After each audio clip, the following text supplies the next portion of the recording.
September रे मोर बापा स्वर्गीय राजीव भाई ढोलकिया स्वर्गवास हो गले।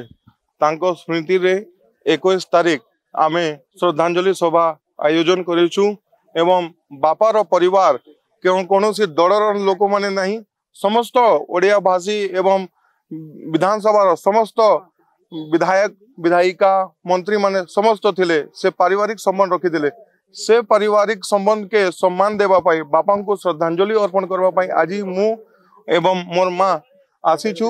समस्त को श्रद्धांजलि सभार आमंत्रण देमु और आपण मान द्वारा भी मु प्रार्थना करबा के चाहिमी कि प्रभु जगन्नाथ चरण कमल रे बापा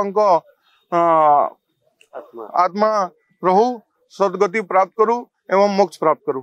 माझी सार संगे भी भेटली, केवी सार संगे भी भेटली, स्पीकर मैडम संगे भी भेटली। समस्ते शोक प्रकाश करिछन एवं समस्ते कहिछन कि आमे चेष्टा करिबु आम टाइम देखी करी आमे थिबा तो आमे 21 तारीख ए श्रद्धांजलि सभा रे योगदान करिबु।